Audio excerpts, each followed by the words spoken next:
That's what I woke up to this morning. I started Yeah. reading articles. I'm like, this is pretty wild. I did not see this one coming. Massive amount of picks moved. I think it's good for everybody involved, and it just kind of goes to show. Don't think you can win with Russell Westbrook, Yeah, pretty crazy trade. but pretty Did you wild. see that apparently they offered Westbrook and George for a package built around Siakam, but the Raptors turned it down? Really? Yeah, I mean, I don't know what else was supposed to come with Siakam.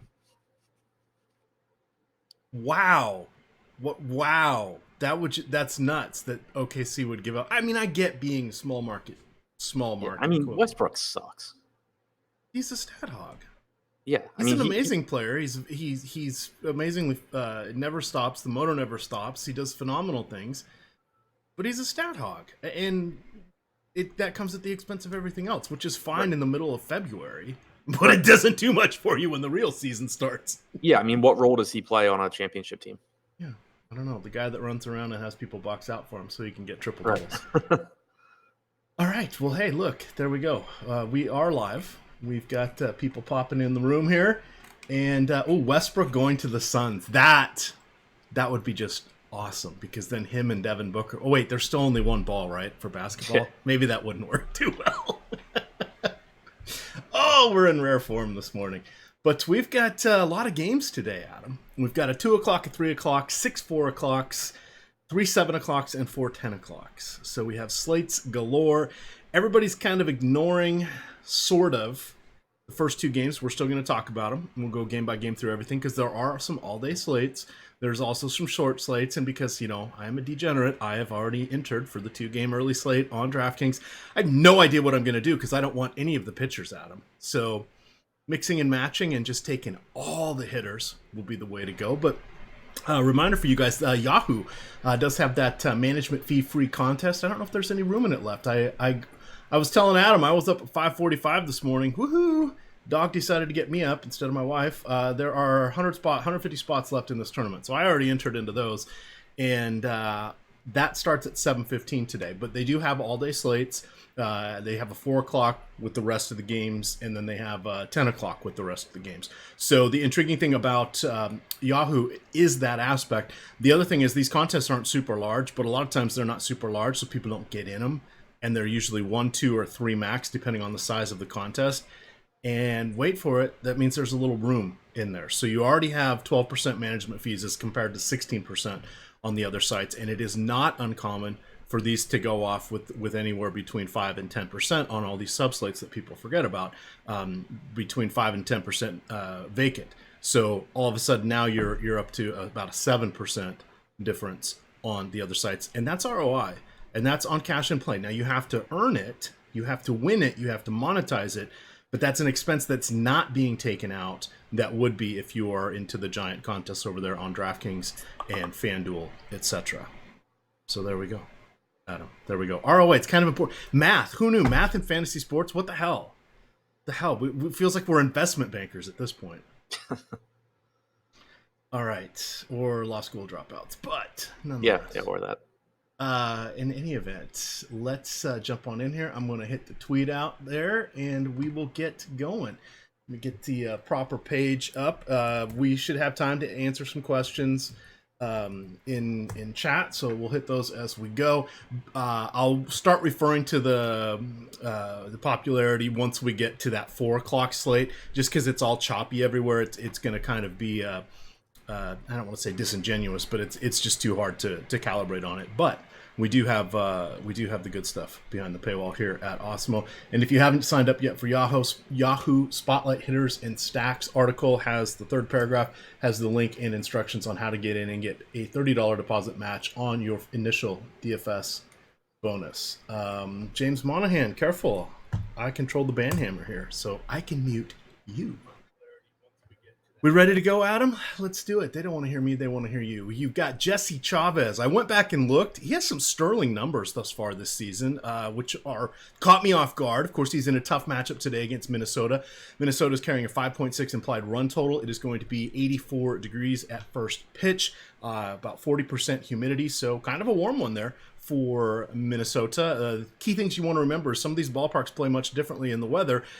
Target Field being one of them because we get about 2 months of cooler weather. This is an outlier. Same thing in the Dodgers. Night games in Anaheim and in Los Angeles play differently than day games. So this is the stuff that you want to remember because there are little variables here and there. So this is a hitter's environment today. Take it away, Adam. I mean, Jesse Chavez, Michael Pineda, what could go wrong? Yeah, I mean, Chavez, for this 2-game slate, Chavez has the best numbers on the slate. But you also have to keep in mind that for most of this season, he was pitching out of the bullpen for Texas. That's not to take away what he's done in his first couple of starts for the Rangers. He has been good. But you certainly don't expect a 30.5% strikeout percentage going forward, for Chavez. So in his starts so far, he has a 30.6% strikeout percentage, a 0% walk percentage. I would assume the strikeout percentage comes down, the walk percentage goes up, but still has been good. Like you said, though, it's a really, really tough matchup.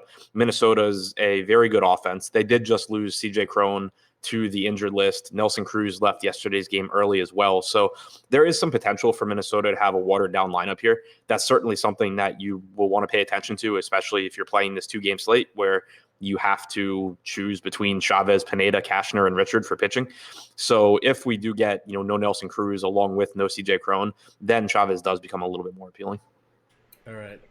I have not. I usually just look at main slate stuff, but I saw Tom, one of our site founders, the boss man behind the scenes, and only the number 7 or number 8 ranked gamer in the whole world. So there you go. He pointed out that we do have projections on FanDuel, so for the popularity. So we break it down by slate. These are the available slots because of how FanDuel does stuff. And I noticed you had a tweet there. On 4th of July, how there was, a dozen games, and they never had a slate bigger than 4. We have the main, the very early, the Express 2, the late night, the after hours, the late, and the afternoon only games. Yeah. Now, I was actually impressed, though. They're running a 6-game afternoon slate and a 7-game night slate today, so good job. There we go. They didn't split it into 7 and 10. Right. Yeah. 3, 3, and 2. So, but in any event, wow. Now, obviously, these are only going to be populated if there are those slates on the day, but we had to have all these landing spots, whereas as compared to Yahoo, it's just basically main, and then DraftKings is main and late at night. But anyway, that's kind of funny that there's that many. In any event, that's the good stuff you get behind the paywall. Promo code MLB Strategy, all one word, does get you 50% off any 1-month package. That does now include Fantasy Cruncher add-on. So definitely consider checking that out. Okay, on the other side here, Pineda. Not overly exciting. Has been a disappointment pretty much every stop in his career. Shows moments of brilliance, but never anything sustained. Beginning of this year, he had several abbreviated outings because of the cold weather, and by cold weather, I mean it was in the 40s and cooler in 2 of his first 3 starts. So again, Minnesota does play different depending on the weather. I'm happy with any of the lefties from Texas in this matchup. Again, this is like those old movies where the 2 pirate ships come up next to each other and just start shooting their cannons at each other. That's going to be what our lineups are like today. The pitching just doesn't matter at this point. Focus on the hitting for this 2-game early slate. But any nuance that you'd like to provide for Pineda, or any particular guy you'd like to use targeting against him? Pineda's actually been pretty decent. Well, yeah, he's been pretty decent at limiting left-handed power this year and left-handed production. 289 WOBA, 158 ISO to lefties, 297 expected WOBA, and 159 expected ISO. But the thing that stands out to me, for one, you don't expect that necessarily to continue for a bigger sample, because it is unusual for pitchers to have better success against hitters of the opposite handedness, and without a real reason for it. It's just not something you really expect to continue. But on top of that, he has only struck out 16.7% of lefties compared to 23.8% of righties. And when you look at this Texas team and how much left-handed power they have and how much their lineup is really boom or bust, hitting doubles, hitting home runs, or striking out, a pitcher in Pineda that doesn't have the ability to put away left-handed hitters that easily is likely to run into some issues against a team with this much left-handed power. I see I have you listed as Dan Strafford today. I'll have to change the background. Best here. Dan's ever looked. Oh, look at that. Phew, shots fired. Shots fired. Moving on to our next game, Andrew Cashner, he of the guy who has managed to not allow home runs in the last 4 games, jacked his price all the way up to 9,200 on DraftKings. I wish he was 7,000. I would be putting him in a ton of my lineups. I feel that he is an underrepresented pitcher, and his skill sets are better than we give him credit for. Similar to Wade Miley, who has 3 games in his last 35 of 4 runs or more, and 2 of those are 4 runs exactly. It's some of our perceptions here just do not line up with things, and Andrew Cashner is one of those guys. He is not Dan Straley. He is not Dylan Bundy. He is not Chris Tillman. Oh boy, those are all Baltimore Oriole pitchers. My apologies, Adam. My apologies. What do you want to do here with Cashner on? He's priced upon FanDuel as well. The only site where he's reasonably discounted. I think he's 37 over there on Yahoo, which is intriguing, but not the best deal out there either. It's not often that you get to pay over $9,000 for a pitcher that is facing the team with the highest implied run total on the slate at 6. It's a 4-game slate. 2-game slate. So obviously you're going to just get to all these pitchers. None of them are good, or none of them are in good spots at the very least. But it's clearly not an appealing price tag on Cashner.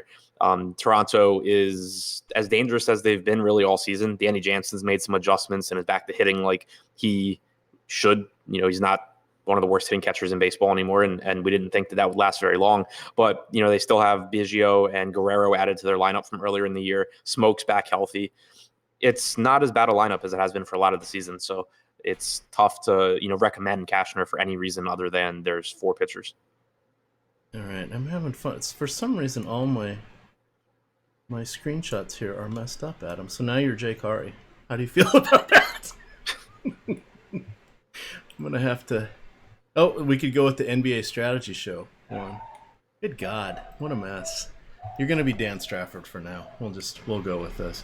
In any event here, it's going to be a weird one. It's different, and that's what we're going to have to deal with. These are the games that are not for the faint of heart, but if you play appropriately, if you are leveraging appropriately, and doing things that are going to make you feel uncomfortable, which is pretty much anything in this first 2-game slate, that is where you're going to be. If it feels comfortable, that's what other people are doing. You're going to be with the 40% of the herd, and even if you guys are all right, you got to be 25 or 15% of the way to cash. So it doesn't work out very well. So this is what, you'll hear the terms a million times now because it's best ball season. Everybody's going to talk about their anti-fragile strategy and all this fun stuff. It means boom or bust. Boom or bust. Take the variance, embrace it on this one. Be uncomfortable.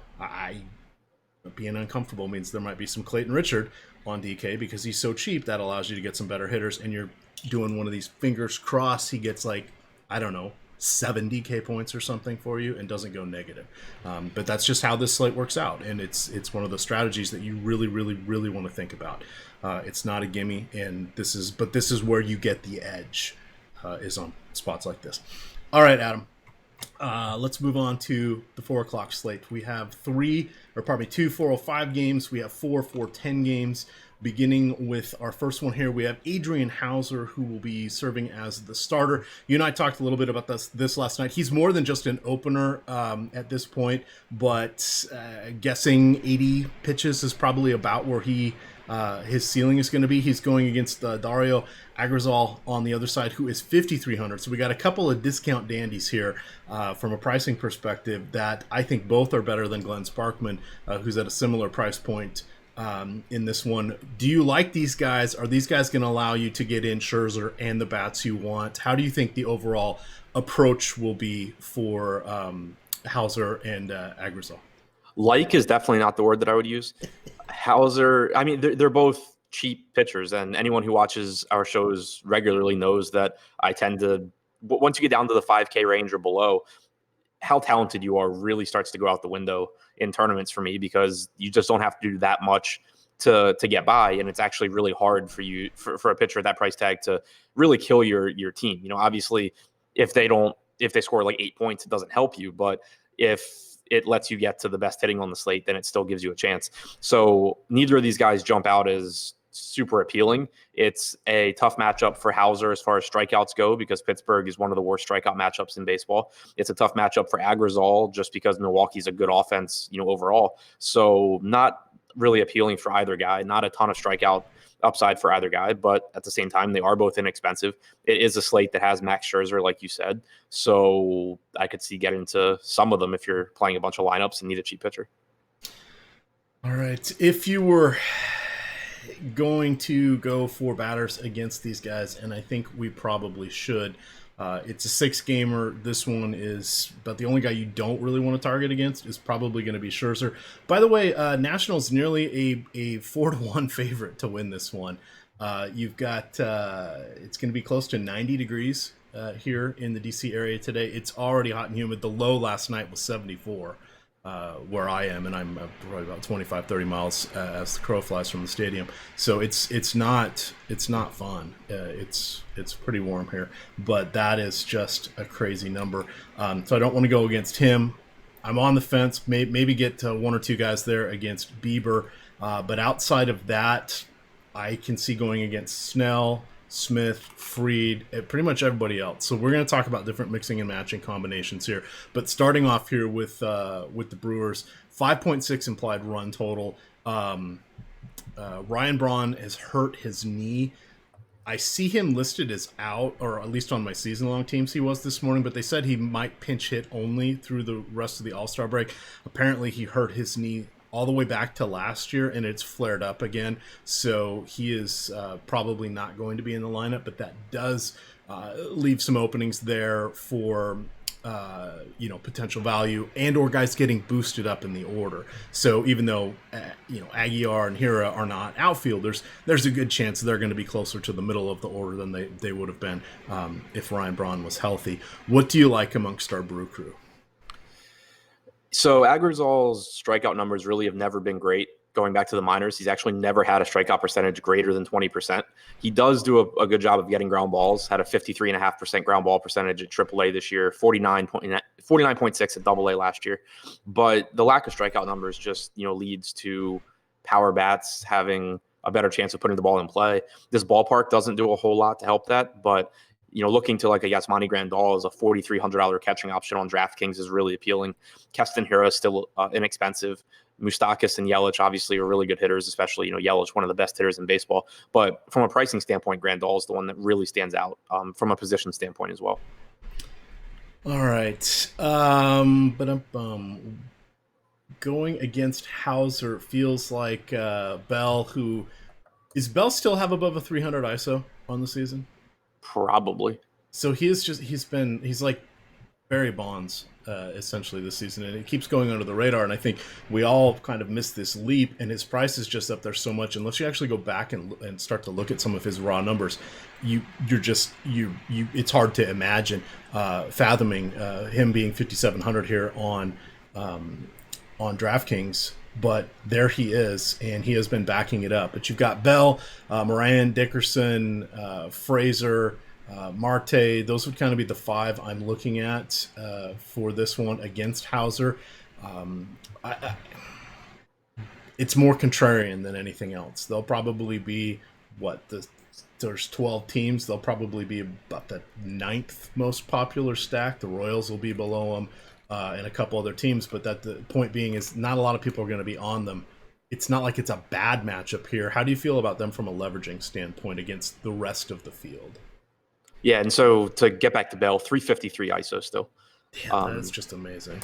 Yeah, and he's always low owned because for one, he's really expensive, but for two, projection systems and any good projection system is taking in data that goes beyond, just this year or last year or whatever. But and that's the right way to do it. But there are always going to be guys that make adjustments and, kind of become different. And Bell's one of those guys. He always had the pedigree, but this year, he's just hitting the ball harder. He's hitting more fly balls. His ground ball percentage has gone down. He's just been an entirely different hitter across the board. And so if you're not careful and you're not noticing stuff like that, he's going to just always under project his current where he should be, and that's going to keep him low owned for anyone who's just using projections and optimizers and not really looking at anything else. But beyond that, so obviously liking Bell here. Corey Dickerson's still affordable. Adam Frazier leading off is affordable, but still much more inclined to be looking to the Brewers than the Pirates. All right, and that makes sense. And by the way, now you are now Ship My Money DFS. You're no longer Dan Strafford, so all is right within the world. That was a miserable 15 minutes. Well, I just had to figure out where I had the file saved. So there we are. Now Tom will be happy. We've got it all squared away. All right, heading on to the next game here. Sorry. Let's just go to Washington since that is the other 405 game. Max Scherzer, top of the heap on every projection site, as he should be. Phenomenal pitcher, multiple Cy Youngs, has 2 immaculate innings, which means 9 pitches, 9 strikes. He's the only guy who has 2 in MLB. Only a handful of people have 1 even.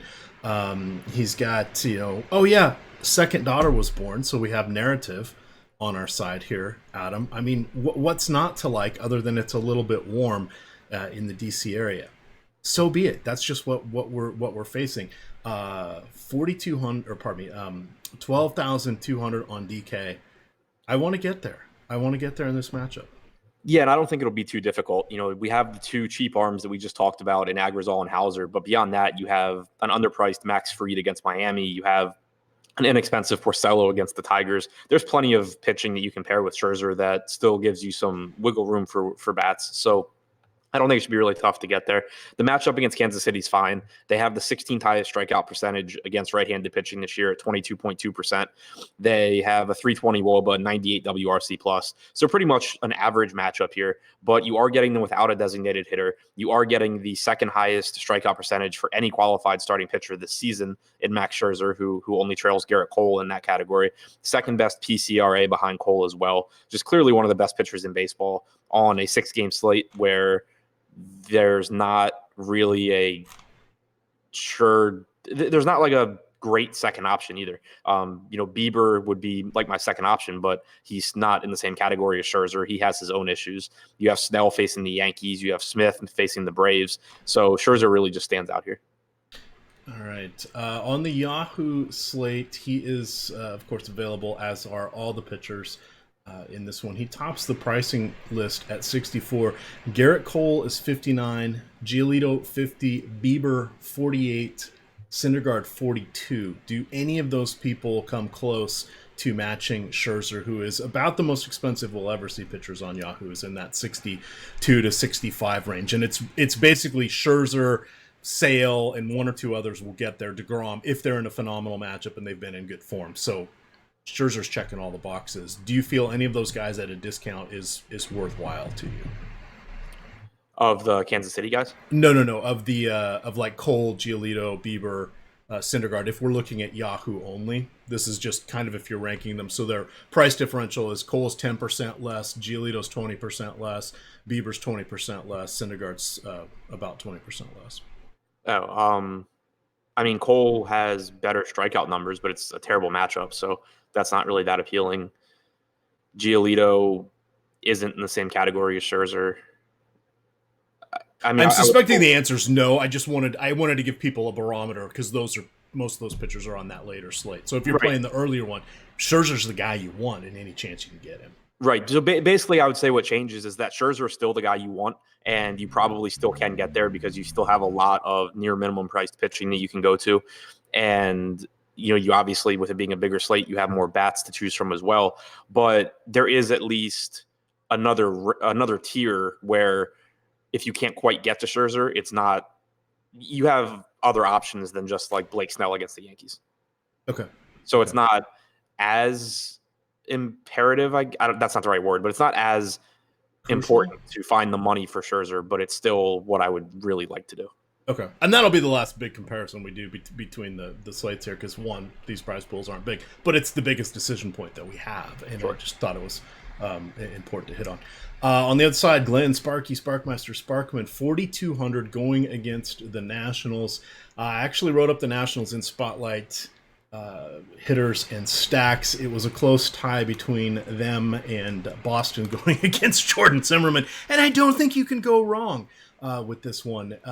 Looking at the Nats, it's going to be the main guys that you want. The hard part is Sparkman very bad against lefties. Nats really only have 3 because remember Murphy and Harper are no longer with the team. So you got Eaton, Soto, and Parra. Now the issue with them is they're going to be spread throughout the lineup. Soto's going to be hitting in the middle. Parra, if he makes the lineup, will be batting 7th or 8th, and then Eaton, as long as Justin Turner's in the lineup, is going to be batting 2nd. So these guys are kind of spread out. It's hard to get all 3 of them. I don't think you need to get all 3 of them. But the guys I really want around them would be Rendon and Turner, who are phenomenal in righty-righty matchups. And then Ryan Zimmerman, 3,600 on DK. That's a nice price point. So I think a 4-man stack here is the way to go with the Nationals. I don't feel the need to go 5 deep on this one, but I would try to make sure that you've got Rendon and Soto in your stacks, and then you can either go up and get Turner and Eaton, or you could go down with Zimmerman and maybe catch Parra or Yan Gomes or Suzuki or whomever is kind of close to those guys. But I think there are many different ways we can mix and match this one. The Nationals do have a 6.5 implied run total. The Kansas City bullpen it's marginal. I mean, it's not garbage like so many of the other bullpens here are in the league, but it's not great either. So I think this is going to be a nice offensive spot. We should see crooked numbers. The weather's in our favor. Everything's in our favor for this one. So I do like the Nationals, particularly with their reasonable price tags outside of really Turner, Rendon, and Soto, which is fair because those are the 3 guys that should be spendy. Thoughts here on the Nationals? So, I mean, I agree with you about getting to those guys, as many stacks, but I think I'm a little bit higher on the full stack too, just because I think that stacking 5 guys here might be somewhat contrarian, especially if it's the expensive ones. Like if you can find a way to get Turner, Rendon, and Soto together, that might cost you Scherzer. It may not. I obviously haven't tried to build a lineup yet, but I think that a lot of like optimizer lineups are going to just give you, bits and pieces of the Nats because they do have one of the highest implied run totals on the slate, and they do have a lot of cheap bats. But if you take 5 of them, you might actually give yourself a little bit more differentiation than taking, 2 or 3. And also, you mentioned the Kansas City bullpen, and in general, I don't worry too much about bullpens because it's factored into Vegas implied totals. But it is worth mentioning, I think, that their bullpen is pretty overworked right now. Mm-hmm. They had 7 pitchers enter the game yesterday out of the bullpen. On Thursday, they had 5 pitchers enter the game. So every single pitcher in their bullpen pitched either yesterday or Thursday, if not both. 4 of them pitched both. So it basically just gives you, it doesn't change the projection, but it does give you a little bit easier path to a ceiling game for the Nats, if they do get the Sparkman early and force this overworked bullpen to come right back in shorthanded. You could, really get to a situation where one of the guys, like a Jorge Lopez or something, basically just has to go out there and eat innings regardless of how he's pitching. Okay, and that's a good call. I think that one went 11 last night before the Nats naturally, with one of the worst bullpens in the league, shit the bed and lost. Giving up, I think they gave up like 3 or something in the 11th. I was watching on my phone at that point as I was falling asleep, but not fun times being a Nats fan or a Mariners fan. Woohoo! Awesome, good times. Let's see. That one's going to kind of wrap up this game here, but there was a lot to talk about on both sides. Moving along here to our 4:10 games, we have Cincinnati hosting Cleveland. So no designated hitter for Cleveland. It's going to be approaching 90 degrees here at first pitch. 60% humidity. Hey, that's when this becomes the Great American Small Park. We've got Anthony Desclafani, who is just pure awfulness against lefties. We have a variety of lefties that will be in the lineup today with all of the switch hitters that are on Cleveland. You've got Lindor, Santana, Ramirez, all switch hitters. We will probably see a guest appearance by Tyler Naquin towards the bottom of the lineup. Jake Bauers, who I really like today with his power upside. And then $3,600 Jason Kipnis, batting cleanup. Feels like there's going to be some Cleveland hitters in our lives this afternoon, Adam. Is there anybody you don't want to take against Anthony Desclafani, who is swinging the stick from the left side of the plate?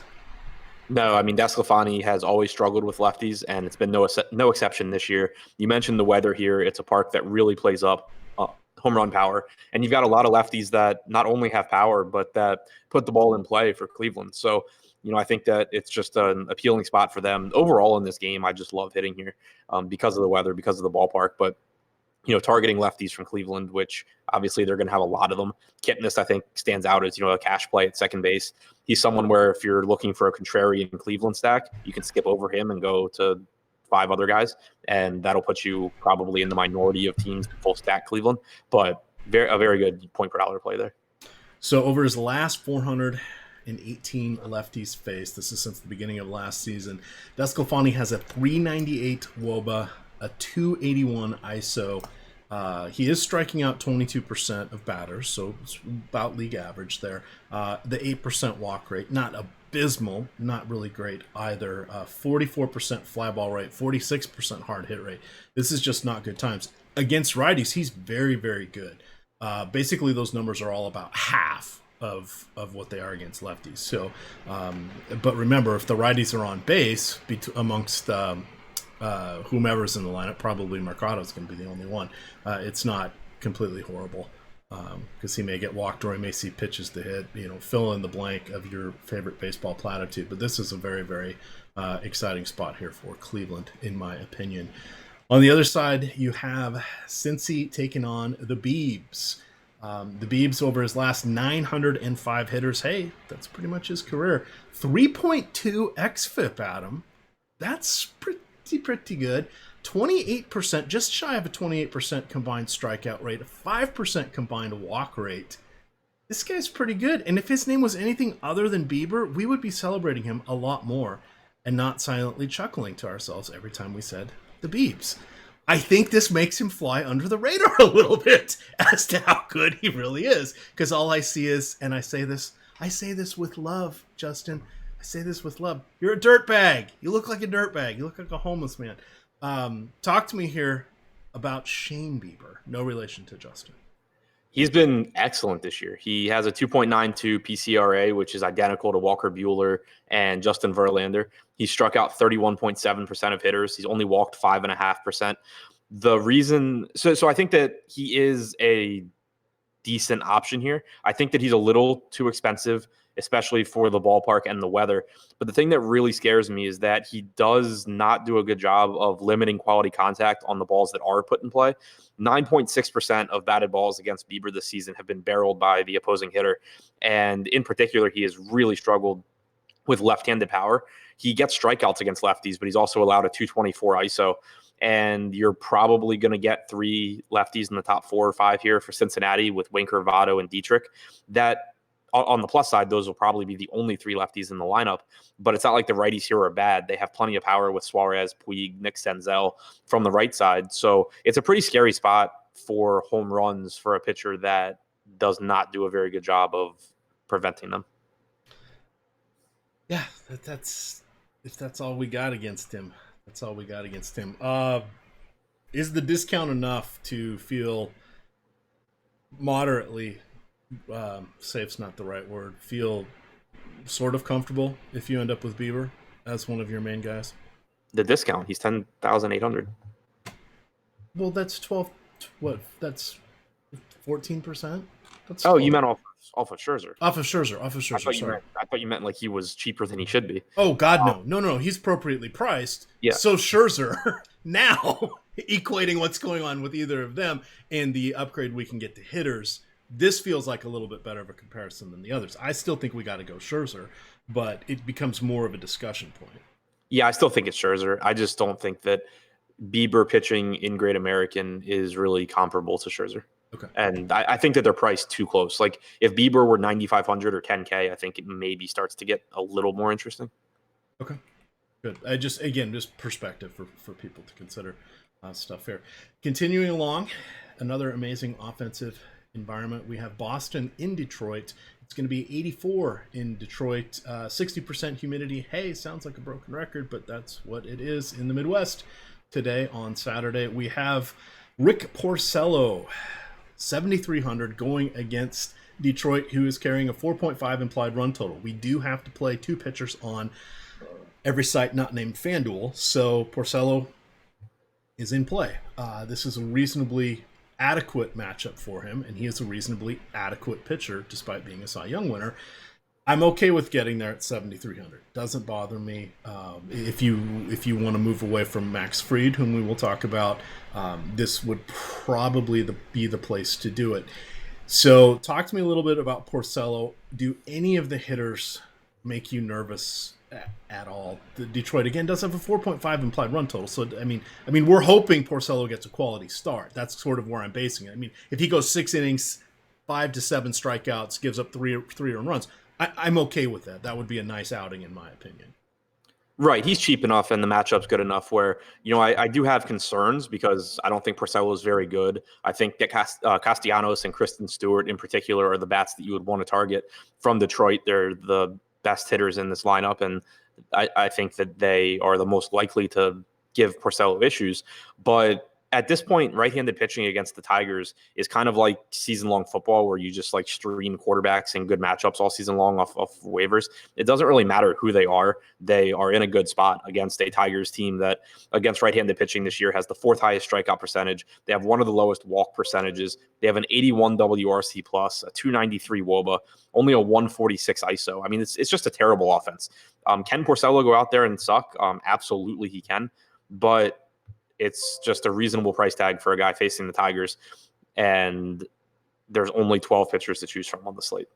All right, so we are looking at Porcello as the 4th most popular pitcher. Again, this will be updated a couple more times, but it'll probably stay proportionally close in these rankings. So Porcello is 4th highest at 20.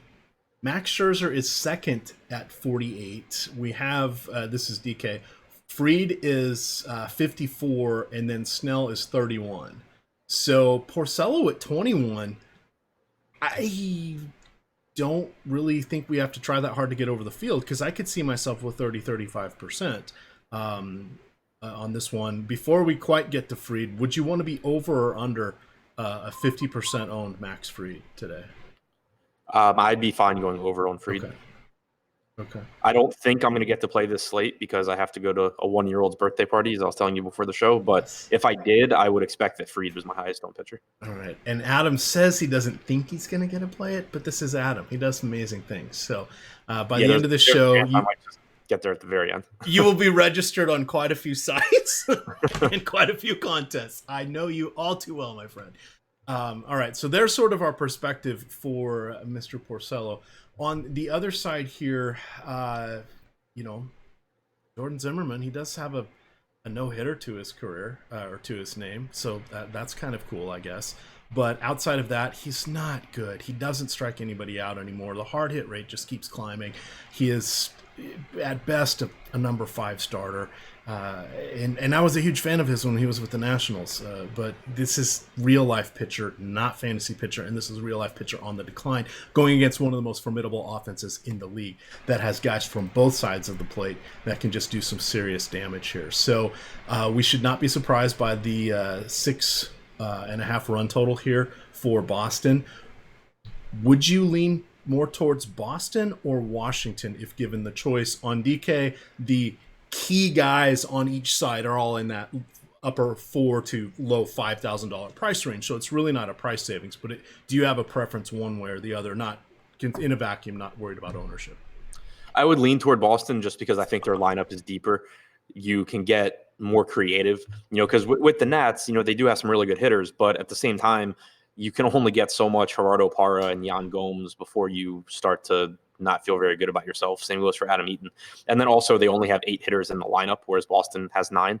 So I would give the slight edge to Boston for that reason, just more combinations of guys that you can get to be contrarian and give you different looks at the Boston stack.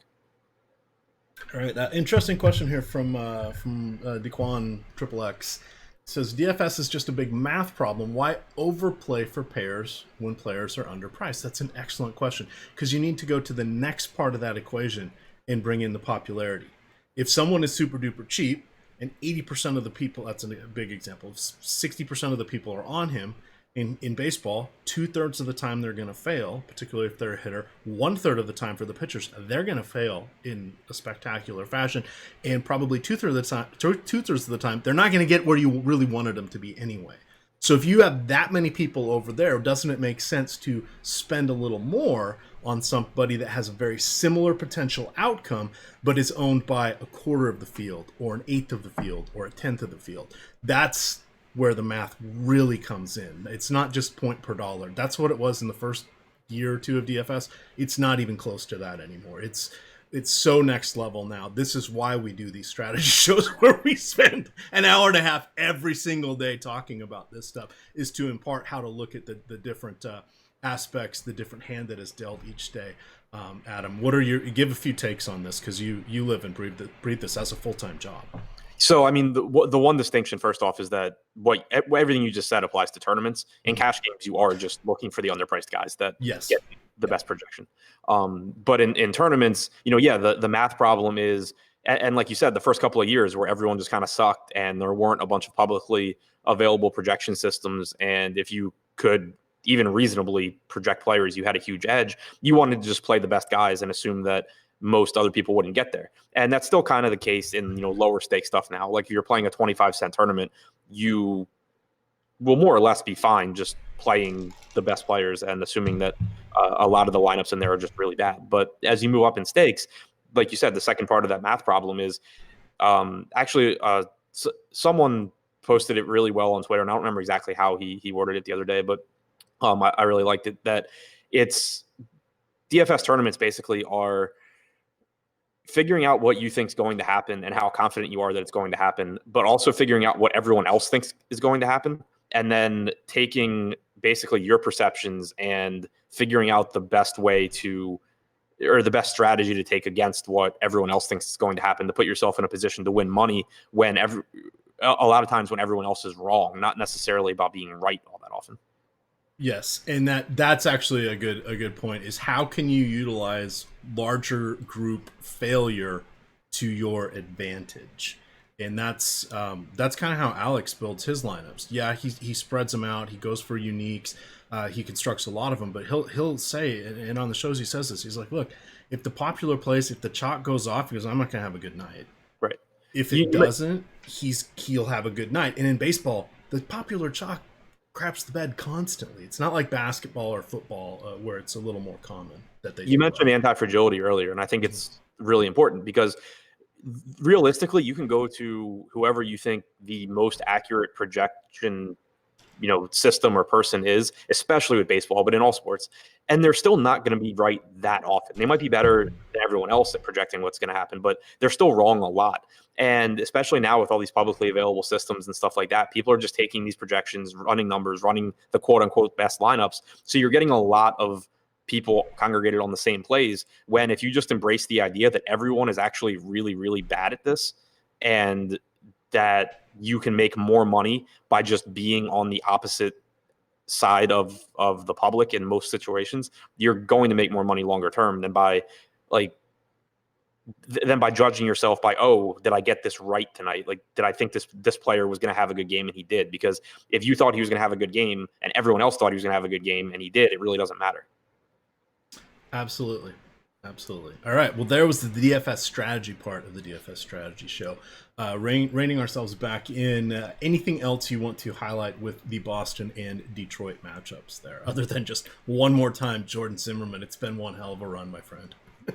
Yeah. I mean, still, Boston bats, if you're looking to get a little bit of leverage against Porcello, again, I think Kristen Stewart's an excellent value option. And then Nick Castellanos is just a good hitter overall. All right, on to the Yankees, the Rays. Intriguing prices here, both on FanDuel and DraftKings. You have Blake Snell and CC Sabathia within hailing distance of each other. That is not something I expected to see. Sabathia at 8,800. That just feels a little too expensive. The upside isn't there as much for him. He's, this is a nice hitting environment for him. We do have the announced lineup. He's going to have to negotiate through 7 righties, which is not really helpful. His strikeout numbers are nowhere near what they used to be in his career. So this is really not a spot where I want to get to him. If he was 6,600, we'd be singing an entirely different tune. 8,800, not quite going to get me there. Same thing on FanDuel, not quite going to get there because the win is potentially in doubt. It's not like Snell's got a great shot at it either, even though Tampa Bay is minus 130 money line favorites. But you got just the upside, I'm not seeing it. The quality start may not be there, etc. On the other side, Snell, it's all about the strikeouts. Snell's underlying metrics, and I'm sure you've seen this, Adam, are about the same as what they have been last year. It's his BIP that is not being friendly with him. I believe we call that BABIP. Yeah, and he's also not stranding like 90% of base runners. Yes. So sequencing, a little bit of luck last year, a little bit of regression this year, and in the end results, we're not seeing the Cy Young season, but not a ton has changed. Pitch mix, variety of things they're all coming in very, very similar, plus or minus, 5 or so percent, depending on the category you're looking at from last year. And they're really good underlying metrics. So having said all that, he's going against the Yankees, who do have a lot of power. They do offer up some strikeout potential. They've got some people that are dinged up yet again. So their bottom of the lineup is really falling off. Right now I'm just looking at a projected, but good God, if Tauchman ends up being in there, if Judge isn't in the line, not Judge, if Sanchez isn't in the lineup, they're back to being not as good as they were. What is the status on those guys in Stanton and et cetera, et cetera? Do you think they'll be in or out today? Stanton and Voit, I think, are both on the injured list, so they'll be out. Thank you. I had missed Voit. That was the other guy I was missing. I'm like, there's another righty in there somewhere. It's not Edwin Encarnacion. He wasn't going to bump everybody, but there he is. Okay. I assume that Hicks and Sanchez will be back today, but I haven't seen anything on that. But Stanton and Voit definitely out. So yeah, I mean, it's still a dangerous lineup, but it's not as dangerous as it was last week or as it will be in the future. Snell is a really good pitcher. I think that he's become kind of polarizing in DFS because he's had several games this year where he just is absolutely awful, and people like have this idea that he's just this inconsistent pitcher because of that. But in reality, he's a really, really, really good pitcher. You mentioned his BABIP, 354 this year. You would expect it to be somewhere in the 300 to 310 range. His left on base percentage this year is 66.5%. Last year, it was 88%. We knew 88% was unsustainable, but his career average is 75.6%. Most pitchers come in somewhere in that 75% range. So he's getting really unlucky this year in that when guys get on base, they're scoring more often than they should. But the stuff's still there, like you said. The strikeouts have been there. He has the highest called strike plus swinging strike percentage of any starting pitcher this year that's thrown at least 750 pitches at 34.9%, just ahead of Scherzer, Sale, and Verlander. Bieber's fifth on that list. He has been striking guys out. So the thing that really stands out to me here with Snell, and the thing that I would keep an eye on, is right now we have him projected for 31% ownership on DraftKings. That compared to 9% for Bieber. I know Bieber is more expensive, but I think that they're both in risky spots for different reasons. The Reds obviously a worse offense than the Yankees, but worse pitching conditions for Bieber as well. I would be inclined to get to more 9% Bieber than 31% Snell because I have them projected similarly. But if that ownership comes down, like if you see Porcello's ownership start to come up and Snell come down so that people can fit more bats into their lineup, I think you are getting a discount on Snell at 9,400 that is reasonable given his matchup. He's not a $9,400 pitcher. He's not, what is he on Yahoo, 38? Yeah, $38. Yeah. He's certainly not a $38 pitcher in terms of talent or strikeouts or anything like that. It's simply because of who he's facing and because he's had a couple of bad starts recently in tough matchups. So you are getting a nice discount on him.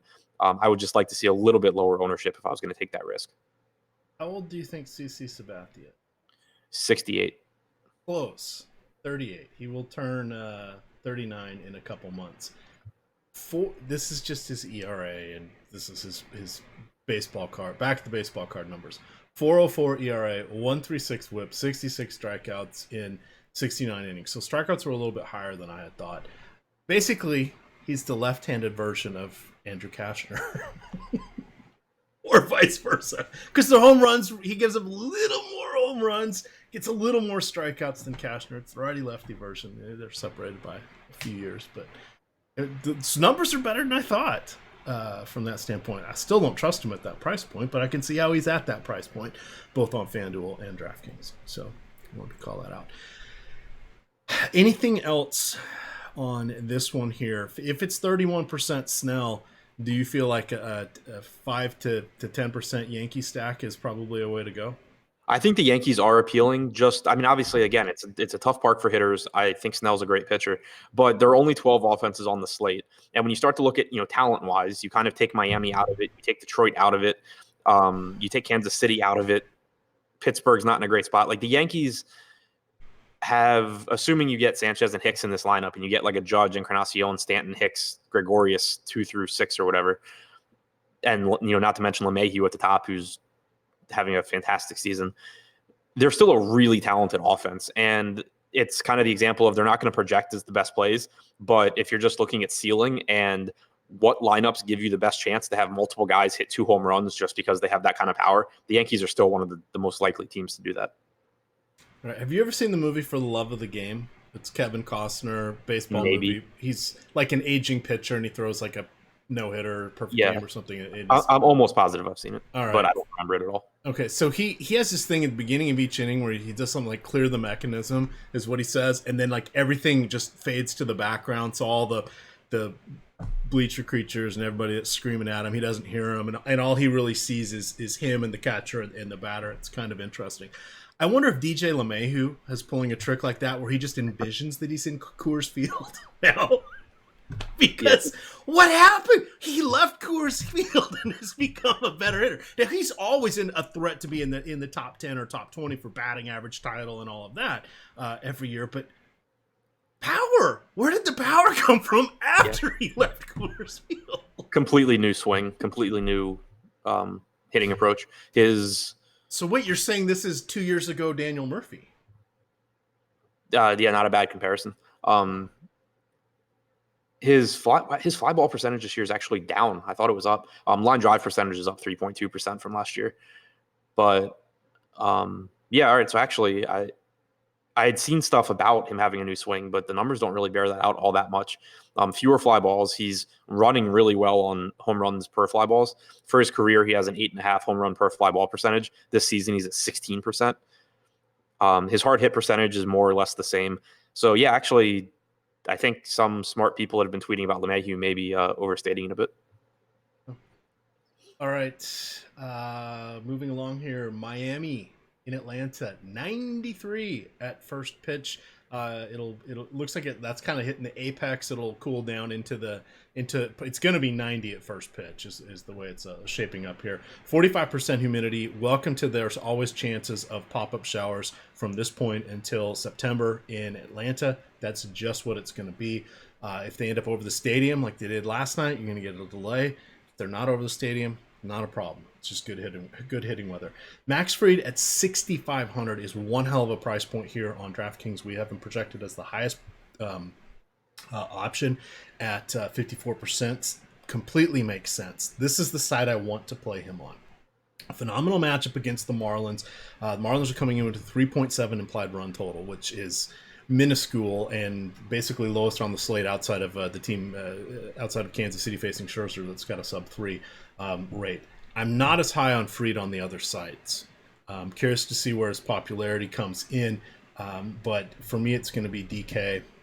Caleb Smith on the other side's missed a month. He was out with hip inflammation. I believe he did I'm trying to remember from last night. I think he did have one minor league start in there, but I don't know how many pitches he's going to go. Now, hip, way different than shoulder, arm, etc., but still causes issues with your throwing motion.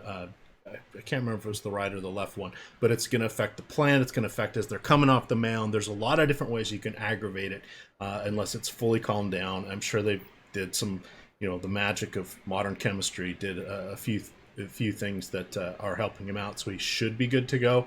But I'm kind of marking him down for like 80, 85 pitches. Starting off here with Caleb Smith, what is your best guess that he will be doing? And it's not an easy matchup going against Atlanta.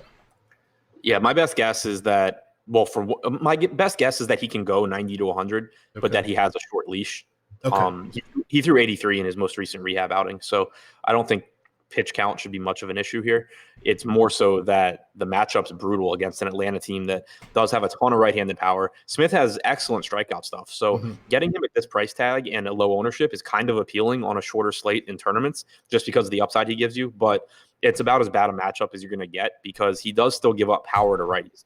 And he just gets a lot of strikeouts. But the Braves cut down on strikeouts, and they have a ton of right-handed power. Obviously, Acuna, Donaldson, Riley, but you get Albies is a much better hitter from the right side. You're going to get Flowers behind the plate, most likely, who isn't bad against left-handed pitching. Same goes for Johan Camargo if he's in the lineup. So it's just a really deep lineup of guys that are tough to strike out and have a lot of power. So it's a really scary matchup for Smith. I think that the ownership makes him worth considering in tournaments, but I still don't think I would end up getting to a lot of him. All right. On the other side with Fried, we've got him. He's 86 on FanDuel, 65 on DK, which is a phenomenal bargain. Shockingly, he's like double that price on Fantasy Draft, so a good bargain there as well. And then the question becomes on Yahoo. He's 41. Would you consider Fried or Snell? Who's at, what did we say Snell was at, 38, I believe? I would prefer Snell on Yahoo. Just he's a more talented pitcher. He has more strikeout upside. He's cheaper than Fried.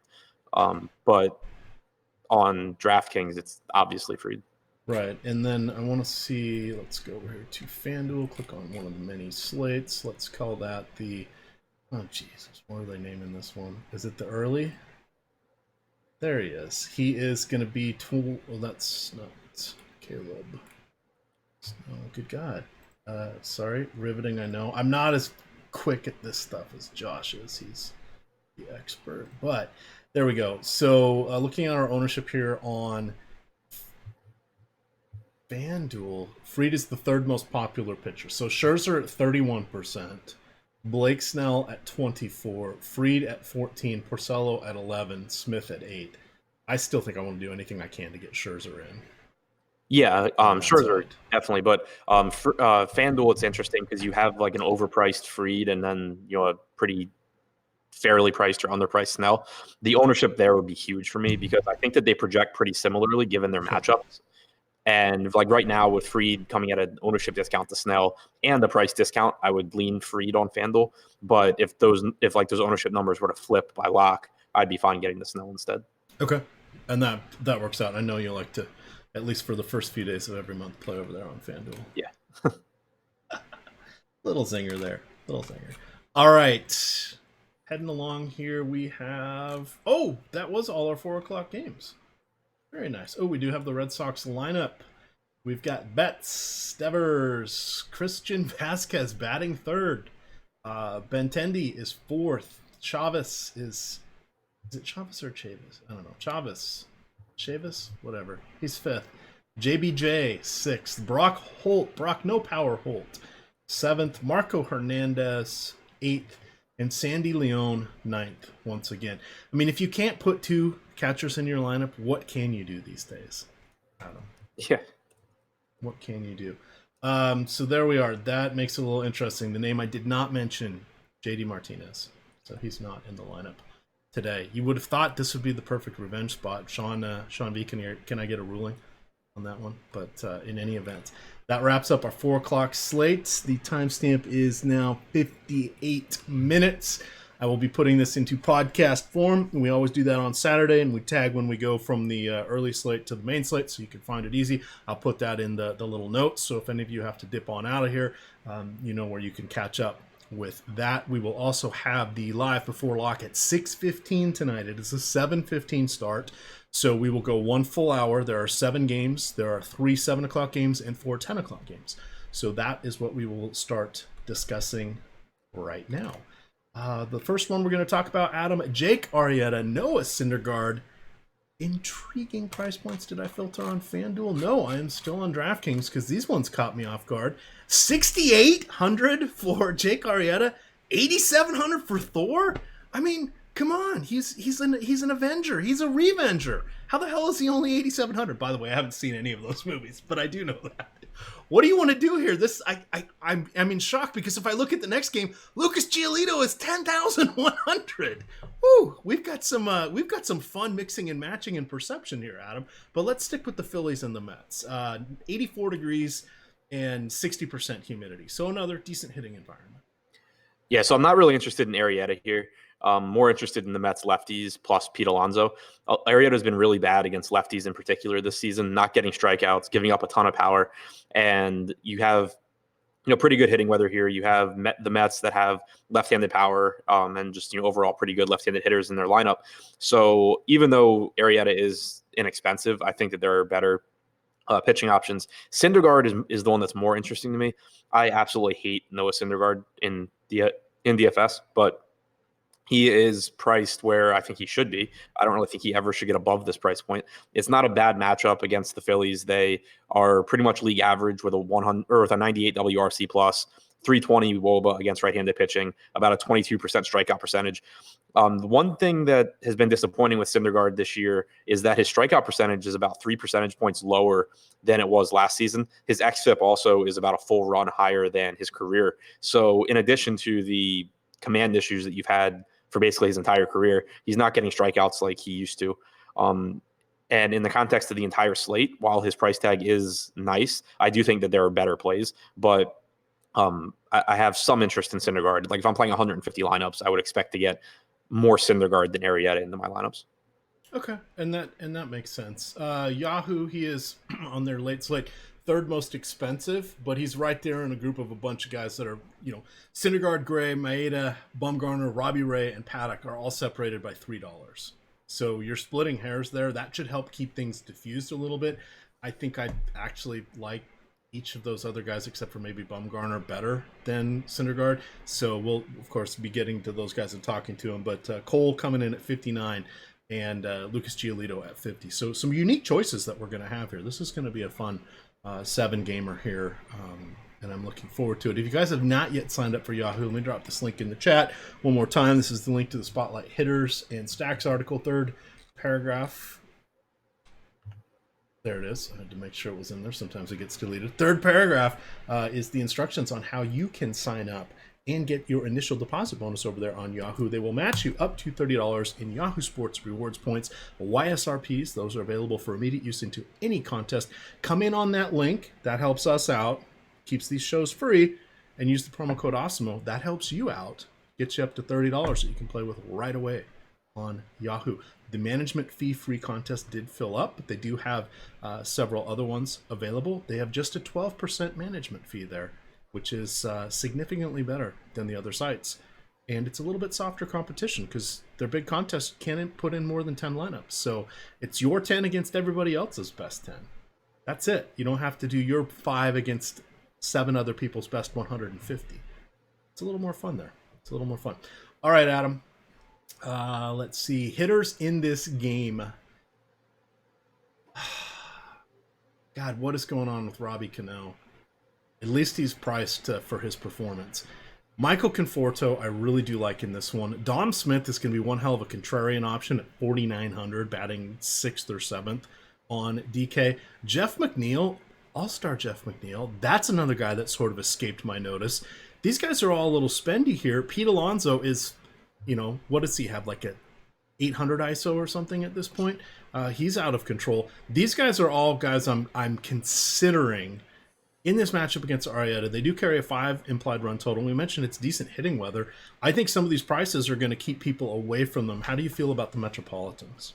I liked him here against Arrieta. As I said, he's really struggled with lefties this year, allowing a lot of power and also not striking them out. Cano's price tag is still really affordable. He's not great, but he's not as bad as that price tag, I don't think, especially, against right-handed pitching. He's a clear cash play at second base. He's perfectly fine in stacks or just any format. I think Cano's fine. But Michael Conforto really stands out. 4,400 on DraftKings, tons of power from the left side. He's just a little bit underpriced. McNeil is the perfect example of a guy that you can pay up for to be contrarian. He's not going to project as well as a lot of other outfield options that are almost $5,000, but he is in a favorable spot against Arrieta. And then Pete Alonso is just absolutely amazing, and you can roster him against pretty much anyone. Excellent. From YouTube chat, Tim Johnson, be cool if you displayed the spreadsheet like the video yesterday. That is Josh's spreadsheet. He has put hundreds of hours into that, so he has all the bells and whistles, and I don't have one of those. If I did, I would be sharing it, but I don't. So you just got to look at me and Adam. That's the way it goes. It's the way it goes. Sadly, I agree. The spreadsheet would be better than looking at me. Looking at me anyway. Adam is the best looking Awesemo analyst. Just ask him. DFS analyst. in general. I'm sorry. DFS analyst. There we go. All right. I think that'll cover it for this game here. You ready to talk about the Battle of Chicago? Yep.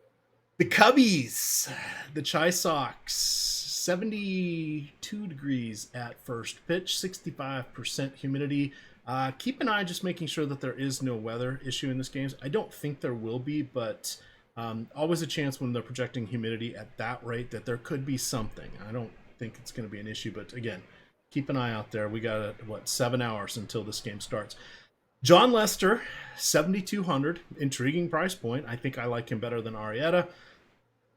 I'm ambivalent when it comes to Syndergaard. Lester, one of his solid pitcher. This is a reasonable price for him on DK. We've got a roster 2 of the 10 guys that are on this slate. The 12 guys that are on this slate. But that's about as ringing of an endorsement I can get. The only guys that really scare me a little bit are Abreu, definitely McCann, who is phenomenal against lefties. And even though he had a bit of a hiccup in his last 18 months, he's back. He's phenomenal against lefties. He should be batting cleanup. And if you got to play a catcher, 4,400, he's like a first baseman. This is a good spot on DK for him. Eloy Jimenez, solid youngster. He's going to have his games up and down. That's really it. I never know what to do with Moncada. Are you, remember, was it 2 years ago or was it 3 years ago that you pledged your love to Moncada? You guys still on a break? I still love Moncada. Okay. He used to be absolutely incompetent against left-handed pitching. I think that has changed this year. I'm pulling up those numbers now. It was something that if it hasn't changed already, I expect it changes eventually. But so he's been like league average this year against left-handed pitching, 98 WRC plus, 186 ISO. Whereas against righties, he has a 149 WRC plus and a 254 ISO. So he's not as bad as he was, but he's still much better from the left side of the plate than the right side of the plate. Abreu and Jimenez in particular are scary for Lester, but I do think he's a good point per dollar option here. He has struck out about 24% of right-handed hitters this year. He's allowed a 200 ISO, 330 WOBA, which, they're both neither one's great, but his price tag is perfectly fine. I think that he's a little bit underpriced for the strikeouts that the White Sox will give him. So, I don't have an issue getting to Lester, even though he's a pitcher that normally I don't roster. I do prefer him to Arrieta. I prefer him to, Andrew Heaney against Houston. I prefer him to Bassett. So. All right. Let's, if you wanted to go against Luke Giolito in this one, is there anybody that you would start with from the Cubs? Would this be one-offs? Would this be a full stack, hoping he morphs into crappy Luke Giolito for at least one start? Again, that's going to be kind of hard to do considering he's changed his approach and his arm angle and everything about what he'd been doing for the last, for his career in the major leagues. So, is there a potential meltdown in a situation like this for him? I guess there's. Let me phrase this and summarize it better. Is there more of a risk for a Giolito meltdown than the average pitcher who is going to stink in a third of their starts regardless during the season? No, I think there's less. Okay.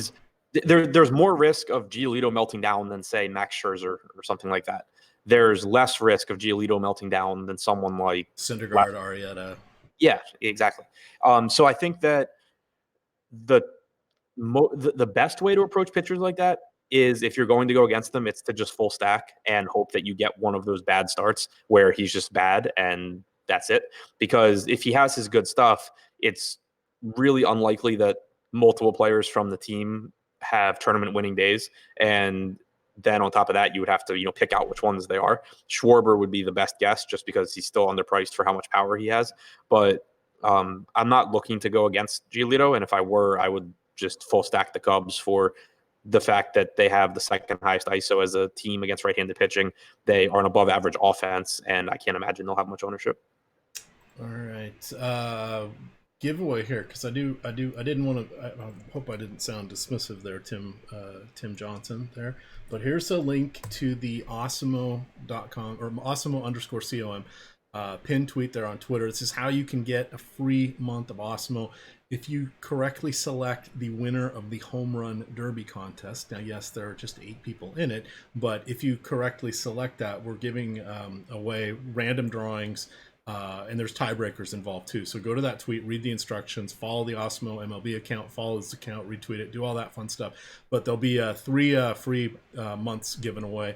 We also, you can jump in for a week and check things out. If you want 50% off any month package, use promo code MLB Strategy. I say this because while Josh has his nifty spreadsheets up on the page, I've got 5 different Osmo pages open up with the data on them. So I'm looking at it. I just am not displaying it. But that is the fun stuff that you get behind the paywall here, for those of you that aren't already members. So I've got the popularity projections up here. I've got the player projections up here. I've got the stack tool up, and I'm just kind of bouncing between those. So that is generally what I do. And then I load it into Fantasy Cruncher as well, and I start to do stacks and a variety of different things. So that is sort of my caveman way of doing the nifty Josh spreadsheet, which you think, considering I've been using Excel since 1989, Adam, when it was Excel version 2.0, I should just take the time and build one of those out because I can do it. But I just never get around to it. So, and I don't do the pretty pastel colors with conditional formatting as well as Josh does. Who do you have winning the Derby? The home run derby, Dan Vogelbach. I don't think he's in it. But, he is not. I would like Vogelbach to win. I don't even know who's in it. Okay, so it's Yelich, Guerrero, Bregman, Jock, Bell, Acuna. Where's the game Carlos at? Santana and Pete Alonso. It's in the AL this year because it was with the Nationals last year. I remember that. It's in PNC, right?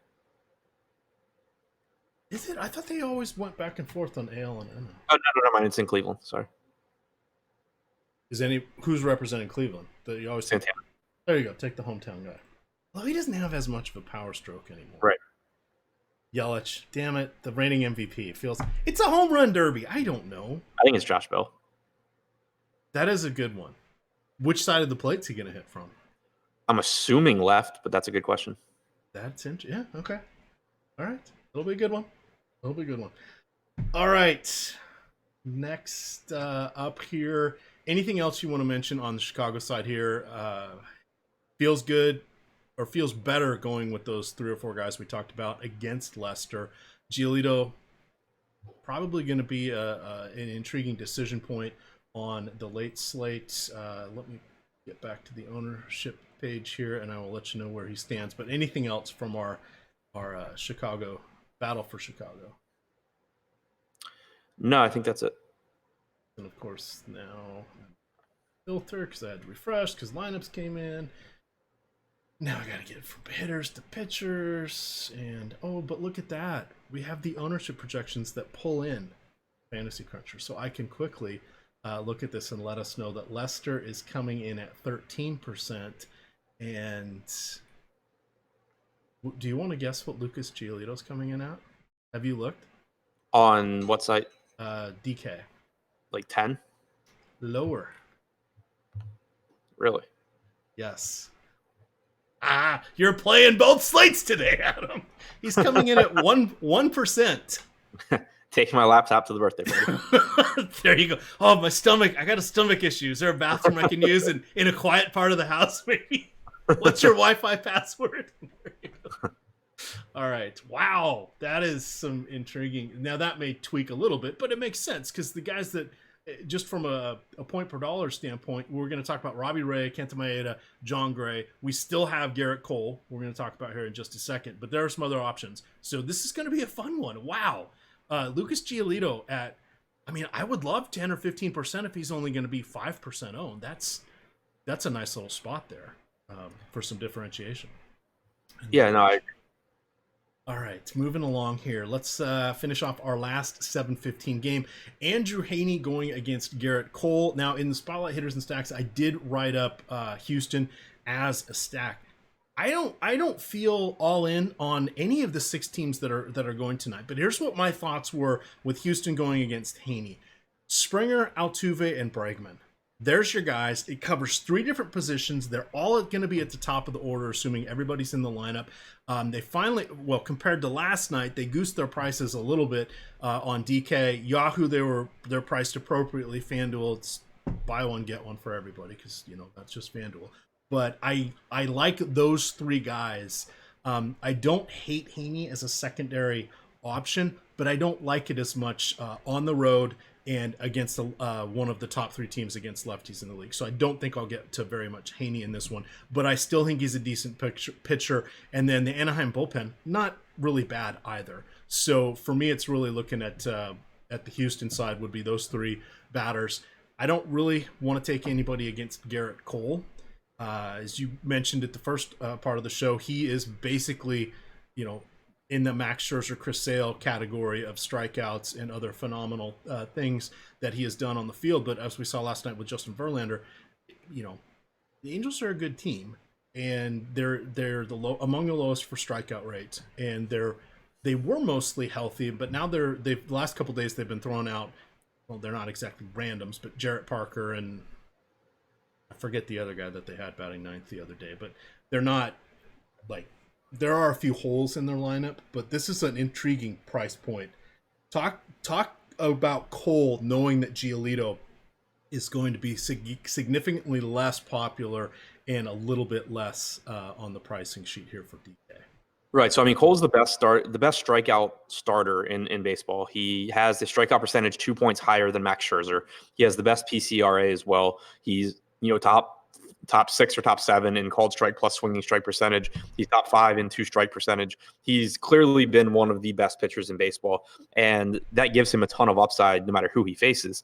But the thing that's really interesting about this slate and why I don't think I would get to a ton of Cole is that there's a lot of high upside arms in that mid-range. We haven't gotten to them yet, but you have Robbie Ray, Kenta Maeda, John Gray, all high upside pitchers. Noah Syndergaard's much less expensive than Cole as well. And then you also have Giolito for $1,000 less. I don't think Giolito is in the same tier of pitcher as Cole, but he clearly still gives you a ton of upside and can beat Cole, any given slate, and has a better strikeout matchup. The Angels have the lowest strikeout percentage against right-handed pitching this season at 17.3%.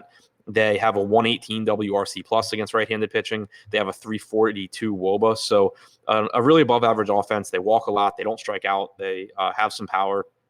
A lot working against Cole here, and he's not really discounted. So I think that even more so than the matchup, what scares me is the opportunity cost of spending that much more money on Cole than pitchers like Robbie Ray against Colorado or John Gray against Arizona. I wanted to say Sonny, but John Gray against Arizona for just Kenta Maeda against the Padres for a lot less money. It's going to be really tough to get there, especially if he does continue to project for 20 to 30% ownership. I think that I'd be more inclined to just be out of that price range entirely, or to have some of it be Giolito for $1,000 discount. All right. Yeah, it's rather interesting. On FanDuel, it can be very, very tough to consider Cole. He's the most expensive pitcher at $11,500. He is projected at 6%, and as Adam mentioned, it's if this was against 20 other teams, it'd be reasonable.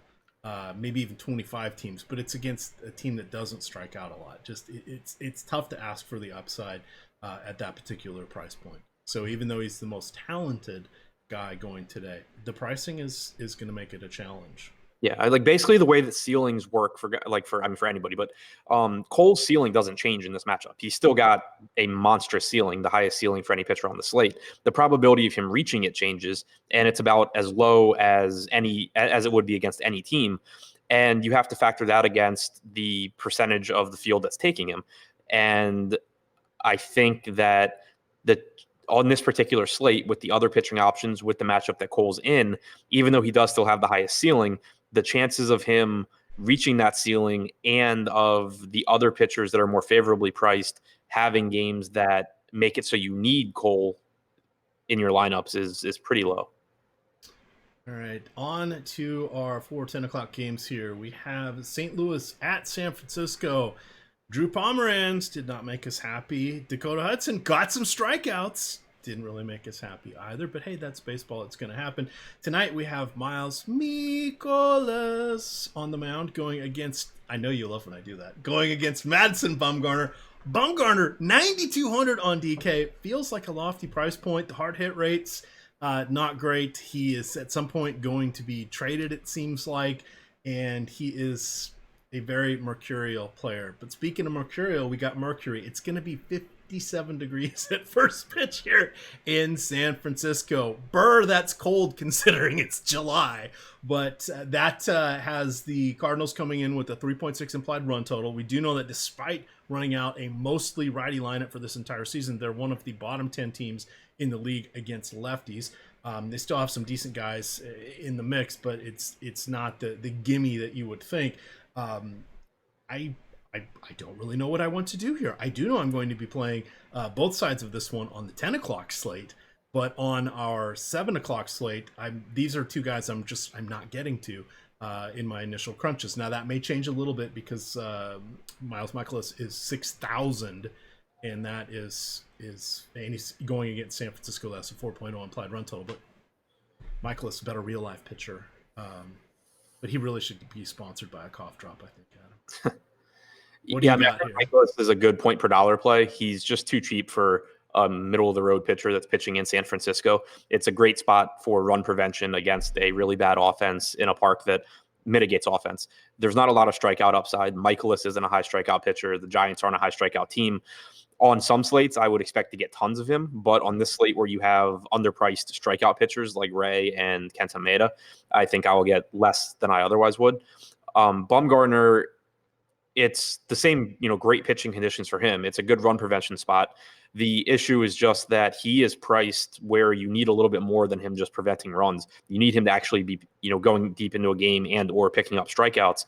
And it's not an advantageous strikeout matchup against the Cardinals. They're in the bottom third of the league in strikeout percentage against left-handed pitching. They have a ton of righties in their lineup. Bumgarner struck out 24% of righties at home this season, 22.9% overall. So not great strikeout numbers there. I think that Bumgarner projects well, but I think that from an upside standpoint, you're going to be better off going to guys like Ray, Maeda, Gray, or, just really cheap guys. All right. Over under strikeouts for Bumgarner, 5.5. I think that's about right. So.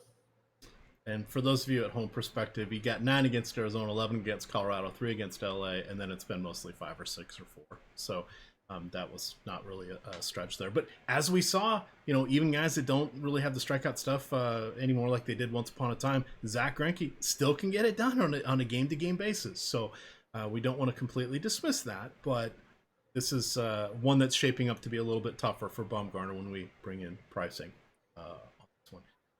Let's see. Shout out for John Vitor in chat. That moment when a dad joke from someone who is not your dad can still embarrass you. Epic. Epic. Good one. Yeah, if I had kids, I don't even know the power of the dad jokes that I would have. If they're like this now, oh boy, they would probably get that much. I'd say worse, but I really think that much better is the way we say that. Back to our slate here.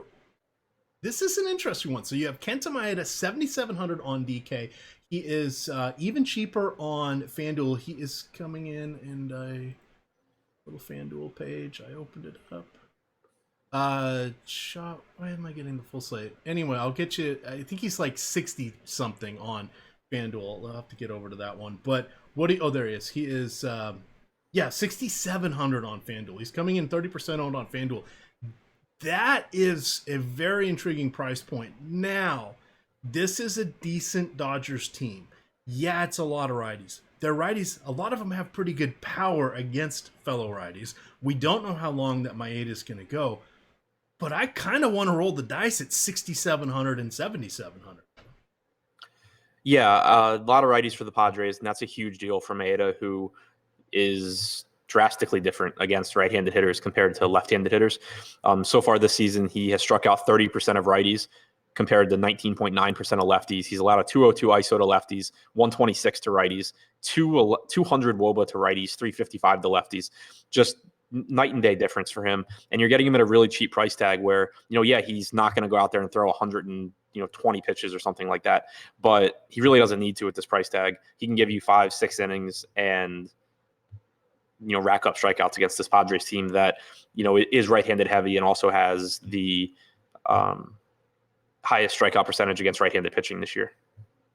All right. Now, here becomes an intriguing decision point. Chris Paddock going against the tough lefties of the Dodgers. Paddock on the season has a 3.05 ERA, a .94 WHIP, and he has 81 strikeouts in 77 and 2/3 innings. Those are all fantastic numbers. Those are coming across 14 starts. This is a difficult matchup, but feels another guy I like on the 10 o'clock, the 4-game 10 o'clock slate on the 2 pitcher sides. I don't know because we've got some other leverage spots here, but he's coming in at less than 5% across the board on all of the sites. What do you want to do with a talented youngster that's going against one of the teams that puts out the best collective group of lefties in the league? Yeah, I mean, it's just a spot that I don't think I'm going to get to. I do think Paddock is really, really talented, but one issue is that, like you said, the Dodgers have just really good hitters overall. They're also a lot of left-handed hitters, and Paddock has struck out 33% of righties this year compared to 20% of lefties. He does have a really good changeup, so he at least has a pitch that can mitigate lefties, but we haven't seen it translate into really high strikeout numbers. And then on top of that, we know the Padres are looking to at least somewhat limit Paddock. He went 6 innings last start with 97 pitches, but his last he hasn't thrown 100 pitches in at least 10 starts, and he's got a tough matchup here. There's a lot of guys around him that have better matchups and just as good strikeout stuff. So it's just not a spot where I feel like I need to take a chance on Paddock. All right. Let's see. Padres bullpen relatively fresh. Last night, Craig Stammen and Kirby Yates went, but they've still got Wingenter, Reyes, Luis Perdomo dude from the right-handed side, and then Erlin and Logan from the left-handed side. Have the only guys that even pitched on Thursday were Reyes and Logan Allen. So, yeah, that'll be an interesting one. I thought Logan Allen started a game somewhere. Anyway, he started several games. Okay. In any event, they do have arms that are available. So to Adam's point, it would not be a stretch if this ends up being a 5-inning outing for Paddock. All right. If you were choosing rank the lefties, I think we're going Bellinger, Verdugo, Muncy, Peterson, with the chance of pinch hit / position eligibility / pricing. That's my guess. I mean, Bellinger is the clear one. Right. I would say that it's probably, Verdugo. When you factor in pricing, Verdugo, Jock, Muncy. Okay. 2 more to go. Oakland, Seattle did not get the fireworks I was expecting last night. Gall darn it, but that tends to happen. Marco Gonzalez, yet another lefty. The Mariners have a lot of them this year. He is we'll call him the best among them because it's certainly not UC Kikuchi, and Tommy Milone is on borrowed time. But this is not going to be an easy matchup for Gonzalez. Now, he's perfectly adequate. He doesn't allow a ton of home runs per se, but he's not really a strikeout guy. He's going against a team that does have tremendous power and can get very right-handed, and that's going to be a problem for him. And even Matt Olson, not too shabby against lefties. Feels like he may be one of the guys, knock on wood, that is not having to deal as much with that hamate bone injury. We're now a couple months removed from that, where he broke it in the first game against the Mariners, in that Japan series. So, but he's climbing up the home run ranks, which is surprising considering he missed a chunk of time there. So I like Oakland a lot. I know the Mariners bullpen is pretty bad. The Mariners have allowed the most runs in the league this season. Do you know who has allowed the second most, Adam? Baltimore. Do you know who has allowed the third most? No. It's Colorado. They are 6-0 behind the Mariners and Baltimore. The Mariners and Baltimore are effectively just trading the most runs at this point. But damn, they're just a mess. So I really like Oakland. Yeah, it was a disappointment last night. I'm willing to go back. It's going to be about 70 in Seattle. So it's going to be normal there. But the pricing, the position eligibility, and just the fact that people don't like to play Oakland in the late games is making me happy. On the other side, if I'm going against Bassett, now I can't decide if I want to play Bassett or not. I don't think I'm going to on the main slate, but on the 4-game late one, I probably will have some. I like Vogelbach against him. We should see Narvaez in the lineup for the lefty-righty matchup.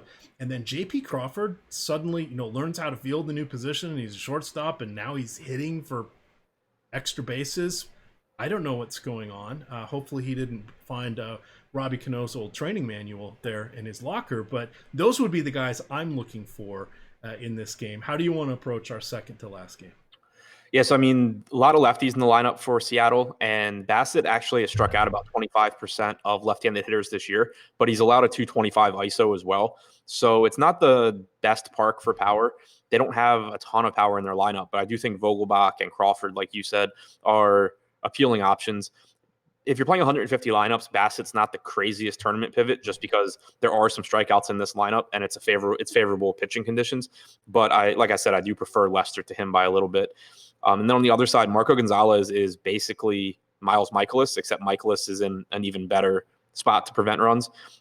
Gonzalez is a mediocre pitcher that is facing an Oakland team that has a ton of power in a park where there's a good chance he gets a lot of fly balls to the warning track, whereas Michaelis is facing a team that doesn't have a lot of power in a park that's even better for pitching. So between the two, and neither one's projected for high ownership right now. So if later on, if it's a situation where Michaelis somehow has 25% ownership and Gonzalez has 5%, then by all means take some shots on Gonzalez beating Michaelis, but that's not how we're projecting it right now, and I'd be surprised if it turned out that way. So I would just rather get Michaelis than Gonzalez. Yeah, all absolutely valid points.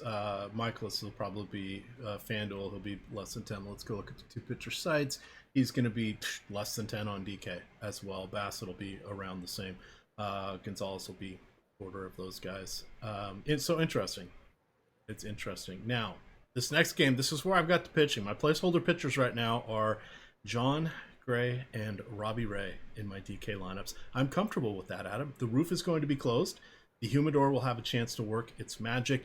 And both these guys are solid pitchers when they got it working.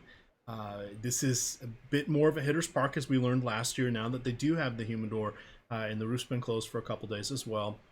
So for me, I'm comfortable doubling down on this game and going with both pitchers here on the anything where I'm not trying to be a little bit crazy, because on DK the savings is it's phenomenal. I can literally get the bats that I want, at least with my primary stack on this one. Are these your top two pitchers for this slate, point per dollar on DK? Robbie Ray, yes. I have Gray behind Kenta Maeda by a little bit, but again, I think these are the three pitchers that I would get the most of. I expect that they'll be three of the most popular, or the three most popular, and I think that's really how it should be. Robbie Ray is inexpensive, pitching at home. I believe that the roof is closed, which is helpful. His numbers in general at home usually aren't that great, but the roof being closed should help. But the price tag is really what stands out. You're talking about Ray having a 30.5% strikeout percentage this season. On the night slate, that puts him behind only Garrett Cole. 18.9% K minus BB percentage because of a little bit elevated walk percentage, but not a little bit, a very elevated walk percentage, but still, a good spot here against Colorado. The only real right-handed threats are Story and Arenado. You get Desmond, who's okay, but certainly not in the same category as those guys. And then the rest of the lineup, while they do have some good left-handed hitters, the rest of the lineup is predominantly left-handed. Ray has struck out righties at 31%, lefties at 29.4% this season. He's allowed a 128 ISO to lefties, so he's done a really good job of limiting left-handed production. I just think that he should probably be 9,000 to 9,500 on DraftKings, and he's only 7,900.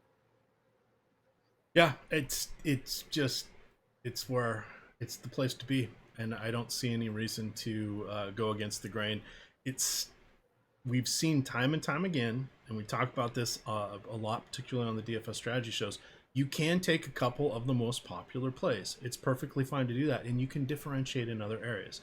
And it's not really that hard to do. And as I think for those of you that aren't watching the Friday Yahoo strategy show where you get Alex for 45 minutes to an hour just dropping out strategy that's not just Yahoo centric, but talking about how he approaches these different things, what he looks for, sort of his process on how he figures out what the benchmark's going to be for the popular stacks, where he knows the tweak should be. Like Adam mentioned today, hey, play Cleveland in this 4 o'clock slate.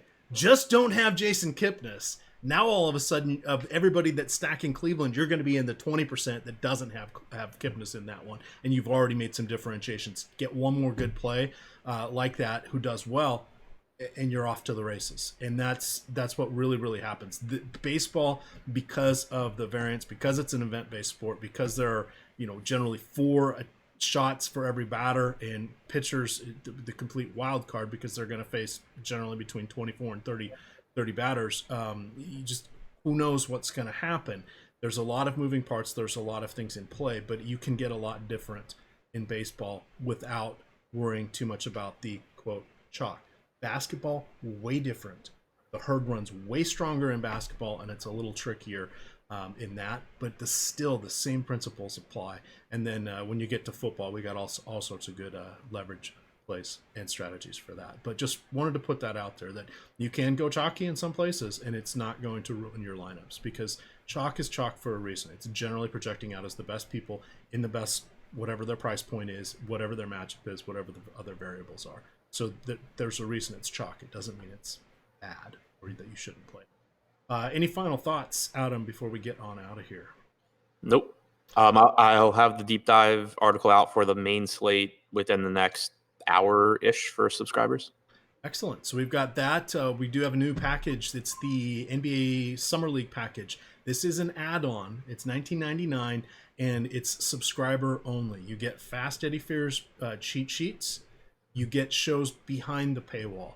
And Rinpack's joining him as well. And these guys are diving into the minutia. And wait for it, there is a massive amount of minutia when it comes down to this summer league stuff, because guys don't play in every game because they're playing every day. So they don't play in, a lot of them don't play in back-to-backs. Maybe they play 10 minutes in each game. They have different roles, etc. So they're sorting through all the social media, all the coach speak, all the interviews, and all that stuff. And you will not find 2 people better at breaking this down. I don't know that anybody else is doing content for that. So there's 9 or 10 more days left. So basically that's $2 a day for the remaining package. And this is a lockdown show. Yesterday, I think they went for almost 90 minutes, but it's behind the paywall. So check it out.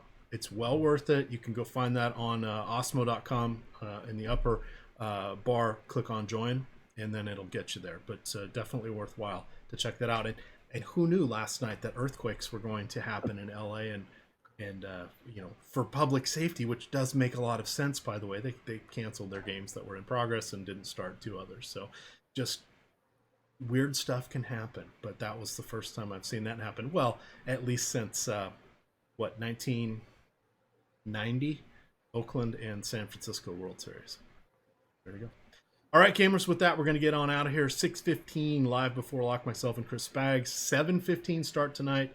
7 main game slate. We will break that down for you.